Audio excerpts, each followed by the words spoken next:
नमस्कार दोस्तों।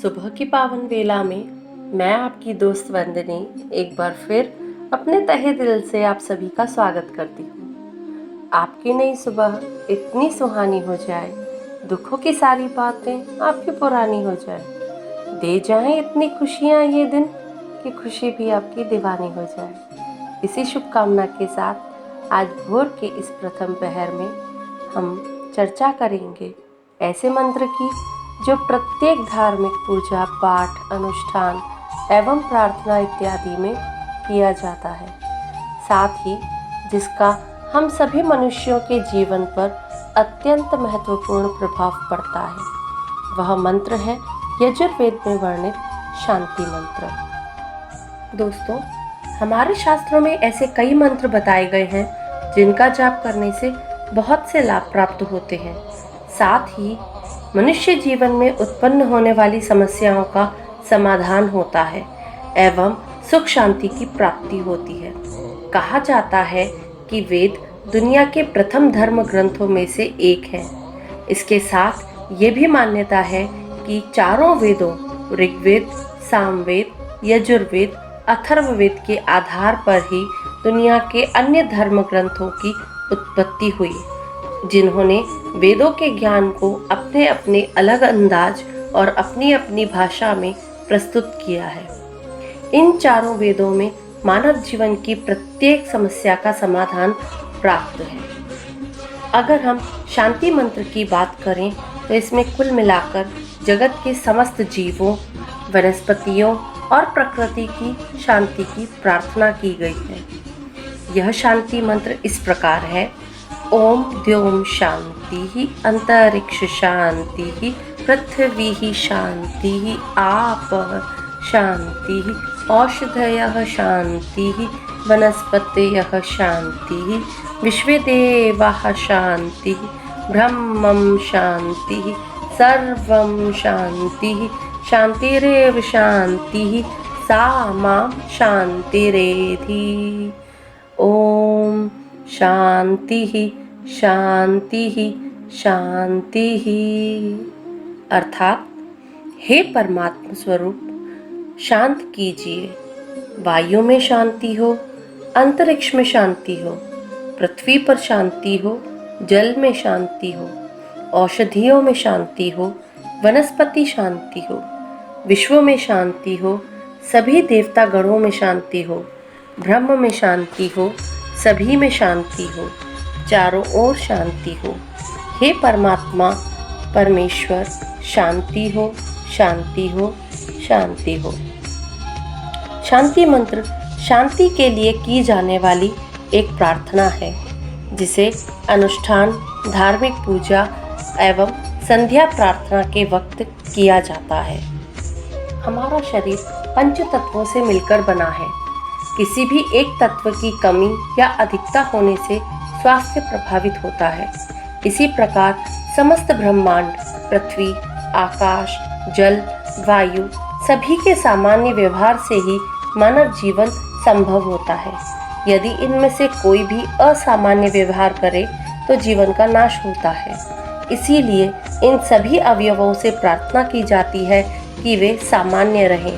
साथ ही समस्त प्रकार की औषधि, वनस्पति जिनका सेवन हम प्रतिदिन करते हैं, वे भी हमारे शरीर पर सकारात्मक प्रभाव करें। हम जिस भी ईश्वर के स्वरूप को मानते हैं, वे भी अपनी प्रसन्नता हम पर रखें। चारों ओर सदैव शांति का प्रभाव रहे। ओम शांति ही शब्द हर शांति मंत्र का आधार होता है और हर शांति मंत्र आखिर में ओम के बाद शांति ही को 3 बार बोला जाता है। इस शांति को 3 बार दोहराने का कारण वे 3 स्रोत हैं जिनके कारण ही सारी समस्याएं और व्यवधान उत्पन्न होते हैं। पहला है आदि दैविक, अर्थात वे अदृश्य और दैवीय शक्तियां जिन पर हमारा कोई वश नहीं होता, अर्थात प्राकृतिक आपदाएं जैसे बाढ़, भूकंप, तूफान, सुनामी, अतिवृष्टि, अनावृष्टि, ज्वालामुखी विस्फोट, भूस्खलन, ओलावृष्टि। इन समस्याओं का समाधान हमारे पास नहीं है, सिर्फ हम इन्हें प्रत्यक्ष रूप से देख सकते हैं। दूसरी है आदि भौतिक, हम अर्थात हमारे आसपास के ज्ञात कारणों से होने वाली समस्याएं, जैसे सड़क दुर्घटना, अपराध, प्रदूषण, चोरी, डकैती, लूटपाट, युद्ध आदि। तीसरी है आध्यात्मिक, अर्थात हमारी शारीरिक और मानसिक समस्याएं, जैसे कि बीमारी, दुर्बलता इत्यादि। 3 बार शांति बोलने का अर्थ यही है कि इन तीनों स्रोतों से उत्पन्न हुई कोई भी समस्या हमारे ऊपर प्रभाव न करे, वे सभी समस्याएं शांत हो जाएं। यदि हमारे पास दुनिया का पूरा वैभव और सुख शांति के साधन उपलब्ध है, किंतु प्रत्यक्ष शांति नहीं है, तो हम भी आदमी की तरह ही हैं।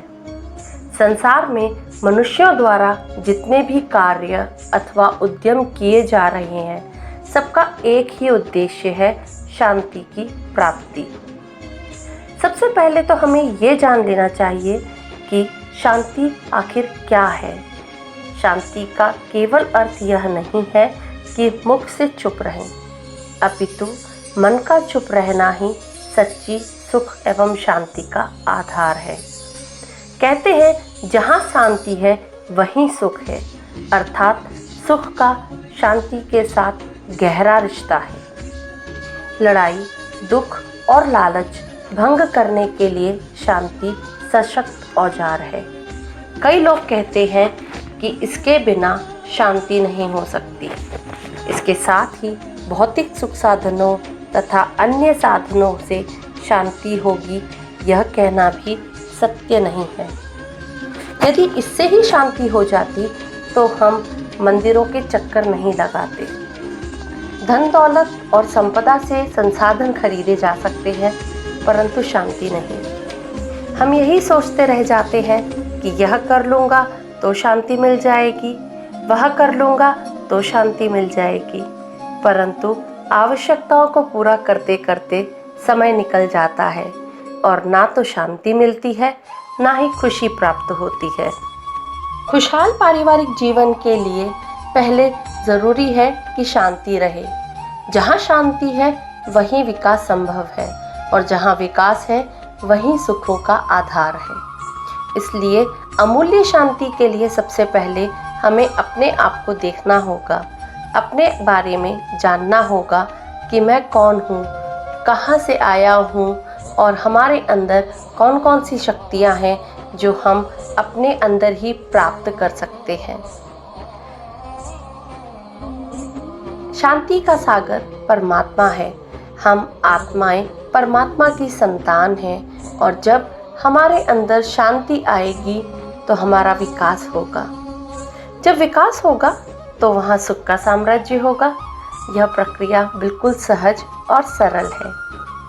वर्तमान समय अशांति और दुख के भयानक दौर से गुजर रहा है। ऐसे में ज़रूरत है कि हम अपने भीतर शांति का खजाना ढूंढें, अपने तार परमात्मा के साथ जोड़ें। इससे हमारे अंदर शांति तो आएगी ही, साथ ही हम दूसरों को भी शांति प्रदान कर सकेंगे। शांति मधुरता और भाईचारे की व्यवस्था है, जिसमें बैर अनुपस्थित रहता है। शांति का प्रयोग अंतर्राष्ट्रीय संदर्भ में युद्ध विराम या संघर्ष के ठहराव में किया जाता है। इस अर्थ में यह शब्द विलोम है। अगर देखा जाए तो शांति के बिना जीवन का आधार ही नहीं। हजारों सालों से भारत विश्व का गुरु और शांति दूत रहा है, लेकिन मानव की स्वार्थ सिद्धि के कारण भारत में शांति का पतन होता आया है, और आज प्रत्येक आदमी के जीवन में भय व्याप्त हो गया है। इसका मूल कारण स्वार्थ, कायरता, अविश्वास और ईश्वर की प्रदत्त प्रेम भाव का आम जन में समाप्त होना है। इसीलिए बहुत ज़रूरी हो गया है कि आज हम सभी एक दूसरे के साथ प्रेम, स्नेह व सद्भाव के साथ खड़े रहें। साथ ही ईर्ष्या, द्वेष, लालच, घमंड आदि भावों को अपने चित्त में स्थान न दें। तभी इस संपूर्ण विश्व का कल्याण होगा और विश्व कल्याण में ही हम सभी का कल्याण भी निहित है। इसी कामना के साथ कि सर्वे भवन्तु सुखिनः, सर्वे सन्तु निरामया, सर्वे भद्राणि पश्यन्तु, माँ काश्चित् दुर्भाग् भवेत्, अर्थात सभी का कल्याण होवे, सभी स्वस्थ हों, सभी एक दूसरे के साथ सदाचारी हों, सभी सुखी हों, कोई भी दुखी ना हो। मैं वंदनी आज की इस वार्ता को यहीं विराम देती हूँ। नमो नमः।